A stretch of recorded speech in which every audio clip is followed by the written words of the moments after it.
ಮೈಸೂರು ಜಿಲ್ಲೆಯ ಹುಣಸೂರು ಮುಖ್ಯ ರಸ್ತೆಯಲ್ಲಿ ಮಹಿಳೆಯೊಬ್ಬರನ್ನು ಹಿಂಬಾಲಿಸಿ ಕಿರುಕುಳ ನೀಡಿದ ಆರೋಪದ ಮೇಲೆ ಕುಖ್ಯಾತ ರೌಡಿ ಶೀಟರ್ನಿಗೆ ಸಾರ್ವಜನಿಕರು ಧರ್ಮದೇಟು ನೀಡಿದ ಘಟನೆ ನಡೆದಿದೆ.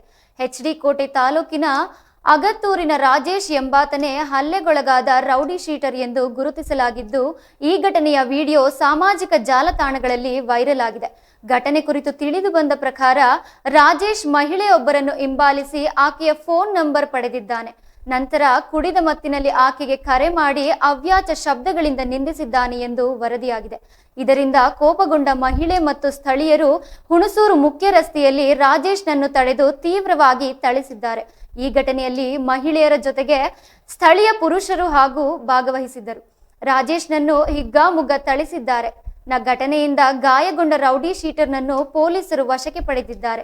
ಈ ಸಂಬಂಧ ಹುಣಸೂರು ಪೊಲೀಸ್ ಠಾಣೆಯಲ್ಲಿ ಪ್ರಕರಣ ದಾಖಲಾಗಿದೆ ಎಂದು ತಿಳಿದು ಬಂದಿದೆ. ಸಾರ್ವಜನಿಕ ಸ್ಥಳದಲ್ಲೇ ಮಹಿಳೆಗೆ ಕಿರುಕುಳ ನೀಡಿದ ಘಟನೆ ವ್ಯಾಪಕ ಖಂಡನೆ ವ್ಯಕ್ತವಾಗಿದೆ.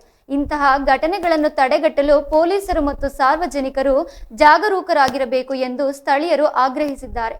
ಪೊಲೀಸರು ತನಿಖೆ ಕೈಗೊಂಡು ತಪ್ಪಿತಸ್ಥನಿಗೆ ಶಿಕ್ಷೆ ಕೊಡಿಸುವುದಾಗಿ ತಿಳಿಸಿದ್ದಾರೆ.